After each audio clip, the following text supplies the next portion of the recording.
free to take as many pictures as you like. We are a photo safari. Just make sure you are hanging on really tightly to those cameras and cell phones. The warden does not allow me to stop if anything falls out. But if it does fall out, please let me know. Also, please make sure we do stay seated at all times, keeping our hands, arms, feet, and legs inside the truck.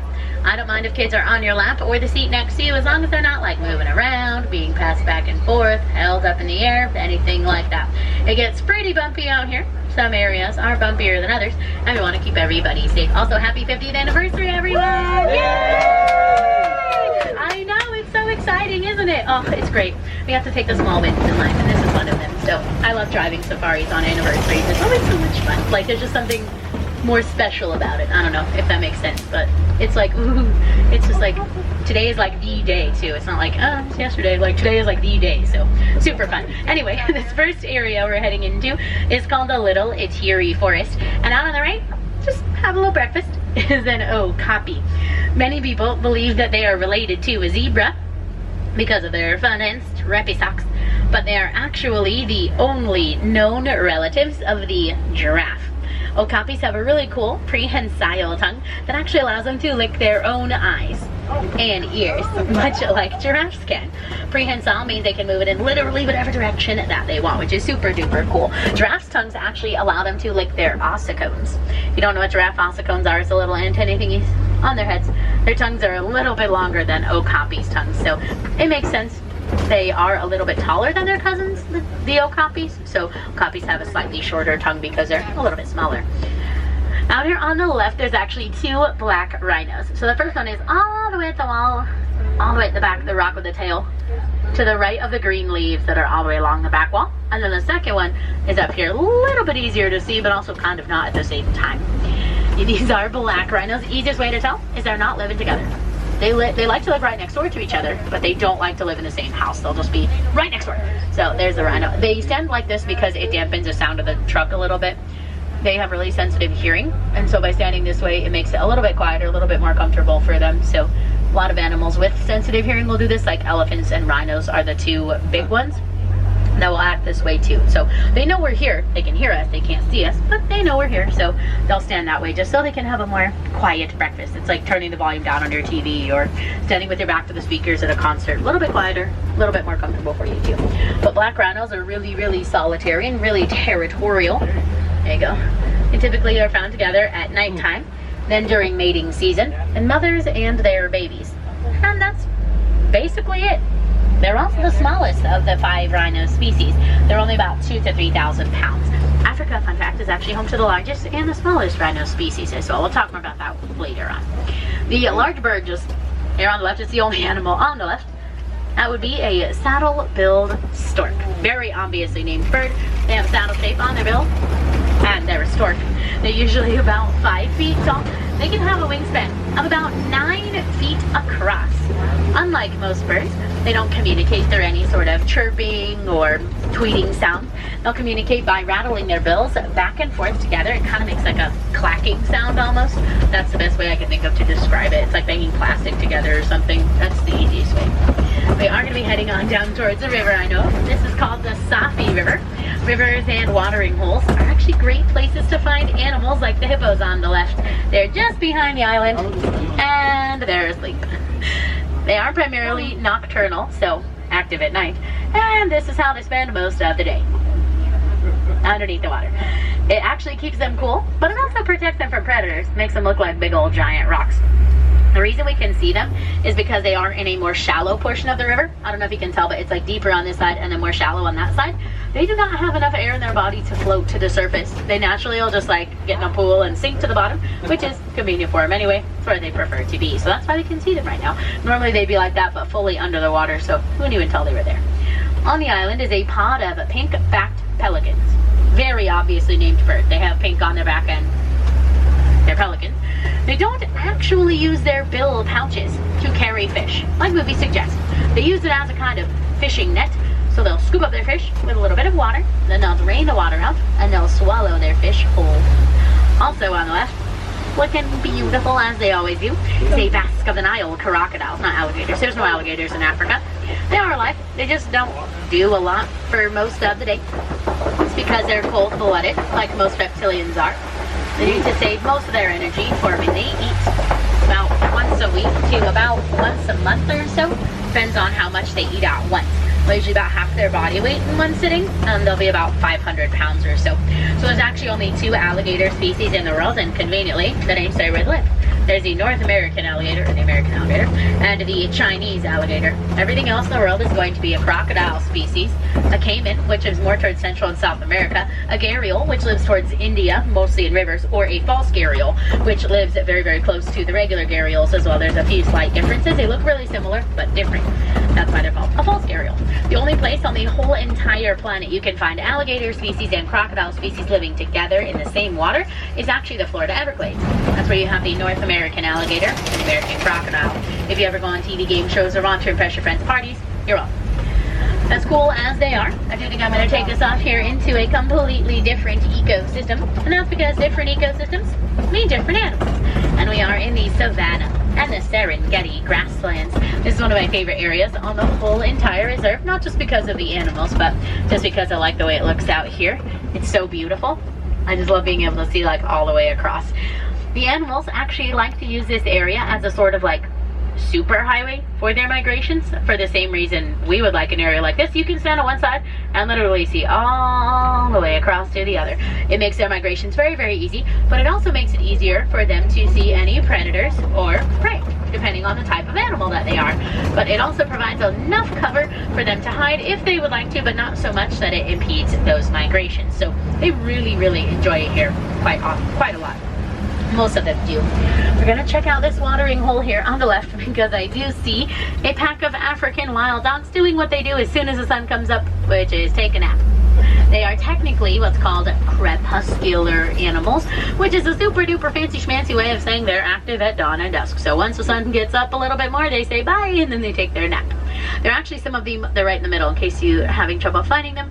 They are right smack in the middle. They kind of vaguely sort of look like a German Shepherd, kind of. They're like tan and black and white.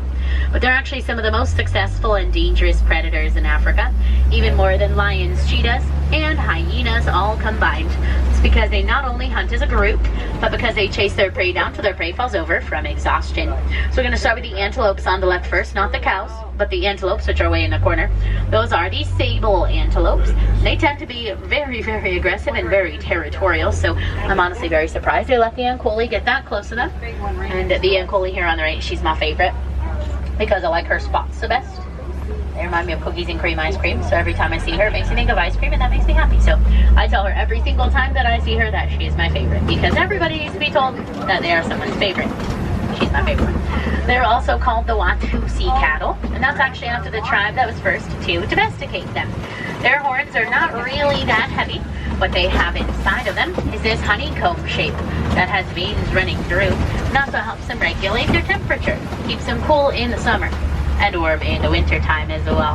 And then all of the giraffes. Hi! This little one is my favorite because I like its colors. Oh, my little one. And are you protecting your little sibling or cousin?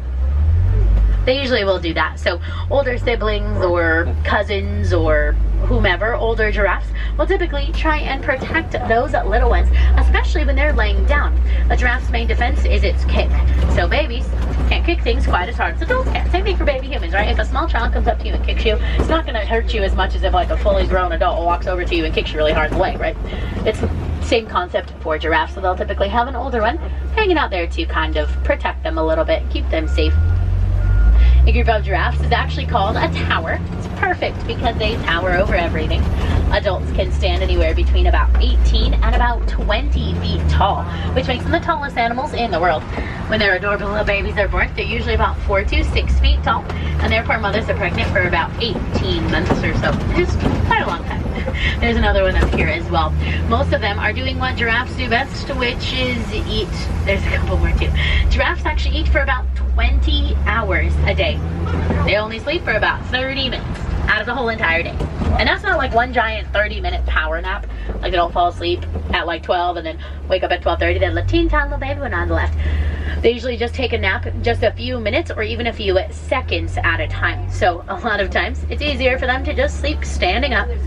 They also like to sleep with their eyes open. It's because it gives the illusion to their predators that they're awake. Hello, little one. The teeny tiny baby one is in the In the back, probably by a mother or an aunt. Hi, are you having a good day? You have a good anniversary? Wow. Yeah, I think so. You're so cute. So adorable. I love just their little faces. Even on the adults, like I think giraffes are one of those animals where the babies are like equally as adorable as the adults. Like they're all just so cute, and I think it's the way their face is shaped and their pointy little ears. It's just, oh, melts my heart all the time. But they're so beautiful. Oh, mom and baby giraffe. So cute. We just can't stop too close because they like to come over to the trucks. They're very, very curious animals, and that means paperwork for me. And nobody really likes doing that today, so we're just gonna skip the whole paperwork thing. But on the right, you can see my absolute favorite animal in the whole entire reserve. Not just elephants, but him specifically, because how could he not be your favorite? Isn't he the most glorious being ever? He's so handsome. Are you enjoying breakfast? I think so. Elephants eat a lot too. They eat about 300 pounds of vegetation every single day. They eat more in one day than we humans eat in an entire year. However, their bodies only process about 60 to 70% of what they eat. So, to be honest, not great at digesting their food. And then the mandrills are here on the left. The dominant male is kind of on the top of the red rocks, picking bugs off the tree, I think, or scratching bark off it, one of the two. Well, they're primarily vegetarians, so sometimes they'll eat a bug, you know, if it like looks good or interesting, they'll eat it. They also, people are often surprised they're vegetarians because mandrills have these really, really long, sharp 2-inch front fangs. And they don't actually use them to eat, they use them to defend themselves and show to each other in signs of friendship. So basically, they're smiling at each other with these gigantic walrus teeth, basically. They're like, hello! And then they have giant, like, 2-inch long front fangs. So, looks terrifying, but it's not usually. Just like for humans, you can tell based on their body language, kind of what they're trying to say. Hold on, we'll get over this loud bridge.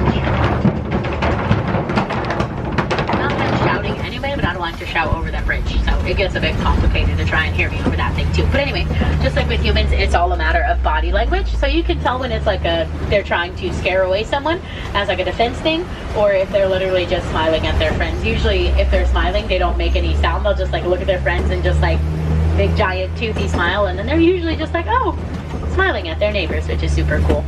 So we may not see any more elephants. Sometimes they like to live around here, and males like to live by themselves. However, they usually live close enough to the herd that they can partake in migrations, and during mating season, that's actually usually the only time that they are invited back into the herd. Elephants are a matriarchal species, meaning that they follow females. Males are only around for mating season, so they migrate a little bit closer to sunrise and sunset when it's just a little bit cooler outside, because the elephants have really sensitive skin. Their skin is so sensitive that raindrops can hurt their skin. So you can imagine how hot sunshine will get. And migrating at night's a little difficult because, I don't know if you know this, elephants are really hard to see at night because they look like big giant rocks with tusks. And they move completely silently, which is a little bit odd because we're used to hearing, like, you know, TV and movies, like the big like thundering sounds and trees falling over and like, oh no, like rocks breaking up. That does not happen. That is just literally dramatized for TV and movies. He could literally run up behind you and sneak up on you and you'd have no idea he was even there. He's about 12 to 14,000 pounds, and males usually are about 14 feet tall when fully grown. So they're really, really huge. You would have no idea that he was even there, which is super crazy because we make more noise when we walk than when they do. And they are the largest animal who walks on land. Second largest animal on the entire planet, following only the blue whale. And that's pretty much everything I know about the blue whale, so you're welcome for that one as well. I just think it's crazy that the largest animal on like this, you know, the largest land animal could sneak up on us, and us tiny humans make a lot more noise than they do, which is crazy. On the left, the pink birds, of course, are the flamingos. Yeah, there's probably one walking this way usually, so probably behind the bushes. Y'all can probably see it better than me. Yeah, there it is. And if you listen, oh, there he is. I think the herd's wandering out here now, or a couple of the boys. But if you notice that they're walking and we hear nothing. Females are about 8 to 10,000 pounds and usually about 8 to 10 feet tall. So we hear no noises. Like, we wouldn't have even known they were there unless we were looking for them, right? It's because they have this fatty cushion in the back of their foot. They essentially walk on their tiptoes, and then this fatty cushion is behind their feet, and that absorbs the sound when they walk. So it basically be like putting pillows on your feet and running around your house, essentially, is kind of what it is. Although that would still make noise for humans, but it absorbs most of that sound, and it translates it into the vibrations, and they can use those vibrations that are in the ground to determine where everybody is within the herd, which is really cool too. There's a white rhino kind of tootling around over here. We might find them later, but sometimes they will like to kind of run at the trucks. By no fault of theirs, there's one on the right as well. We'll talk about the flamingos here in a second, but the rhino is there on the right. They have really bad eyesight, so that rhino can't see us. They'd have to be about where the pond is on the road to even begin to see us, which is super crazy. That goes for all of the rhino species. We'll go flamingos before I forget, but we can look at the rhino. The flamboyance of greater flamingos, otherwise I'll have been like, there's flamingos, and that's all you'll have learned about a flamingo. They are the largest and lightest shade of all flamingo. They're usually about 5 feet tall, and weigh about 9 pounds, give or take a little. And they actually get their color from the brine shrimp that they eat. It's the beta carotene that's found in the shell of the shrimp. And then the cheetahs are here on the left. They're pacing around a little bit because they just saw the rhino, and the rhino's kind of like freaking them out a little bit, which you think is odd because, you know, cheetahs are a predator and rhinos are not. But rhinos actually don't have any natural predators. It's just humans for rhinos. Not any of these other animals. Cheetahs are scared of literally everyone and everything. Basically, if it's bigger than about 100 pounds, which I can tell you that white rhino is, cheetahs won't, and then they'll go hide in the bushes or something, kind of hang out by themselves or with their friends. There's always more than one cheetah in every coalition. So think of it as like a big house. There's like 4 or 5 of them that like live in the same house. Sometimes they like their own space, which is fine, but most of the time they like to live together. It's because of that anxiety. Having a friend kind of living with them essentially acts the way an emotional support animal would for humans. So kind of helps calm that anxiety a little bit, makes them feel a little bit better, and they can breathe a little bit more easily having a buddy with them. I like the subtle tribute to the 50th. You never would even know. And then the lioness is here on the left as well. She's all the way towards the very, very front of the truck by the tree that looks like it has lemons on it. I don't think those are lemons, but it looks like they are. Yeah, it's a very subtle tribute, isn't it? Beautiful. Contrary to popular belief, it is the lionesses. Hi, sweet girl. Big yawn. The lionesses are the ones that do the hunting. The male lions, they just stay behind, watch over the pride, the territory, and any cubs. Look at her shoulder muscles. Isn't that crazy? Lionesses are about 300 to about 400 pounds of solid muscle. So they're really intense hunters. There's the big male, and then the Bontebok is here on the right as well. Bonteboks are cousins of wildebeests, and their name very, very loosely translates to patchwork antelope because they have a lot of different colors on their bodies. So he lives up here with, hi, what you doing? Are you good? You can go. You live here, it's fine. You just wanted to walk right next to us today, huh? Oh my. Okay, are your sisters out? We're gonna give it a second. Really? Sister here? No, okay, we're good. There are 3 ostrich, and all 3 of them are females, so they like to like run really fast behind the trucks, or as she did, just right up next to the side, which is kind of terrifying, but kind of cool too. We're gonna stop here for the lion. Sorry about the sun, but you can see him a lot better on this side. Isn't he beautiful? He's just basically perfection in a lion's body. He is a movie star as well. He is both Simba and Mufasa in the live-action Lion King movie. So if you saw the movie, you said that man's gorgeous, perfect face for about an hour and a half straight, which really isn't a bad thing at all. I don't know, like, he's just basically perfection. So it's his job to stay behind and watch over everybody and keep everybody nice and safe. My guess is the other ostrich will be coming out there. There's another one too. Unless it's the same one, she just wandered over here, which is a likely possibility, because the snack car is over there. So the warthogs are also here on the left. They're the largest of the burrowing animals. When they go into their burrow, they'll back in with their tusks sticking out. That way they can be prepared in case any predators try and like sneak up and attack them. They actually use their curved upper tusks for digging and their pointy lower tusks in self-defense. Now she just ran over here because the car has snacks and ostrich-like snacks, so she's gonna hang out here by the car. You can tell that all 3 of the ostrich that live on the reserve are females because they've got gray feathers. Males have black feathers. Maybe if I go to this side, they won't see me and I can go to this side and get a snack.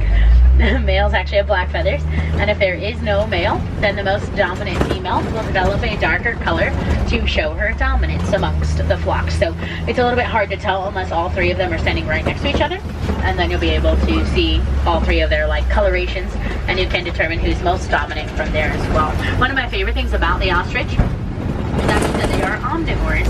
meaning they eat both plants and animals, which is super rare for birds. Most birds eat one food or the other, but not the ostrich. Basically, if it fits into their beak, they're gonna eat it. They're not picky.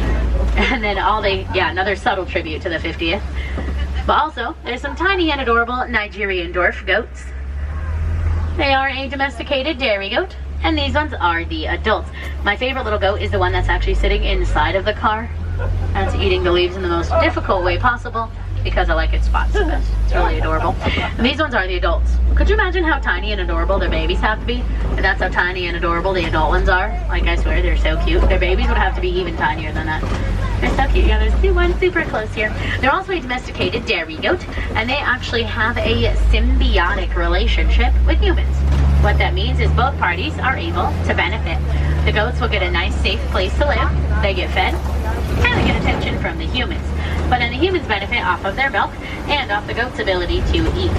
Just like giraffes, they're a ruminant, so they have a multi-chambered stomach. That's what allows giraffes to eat so much, is they have a 4-compartment stomach. So all their food goes through all of those compartments, so they digest their food 4 times faster than they normally would.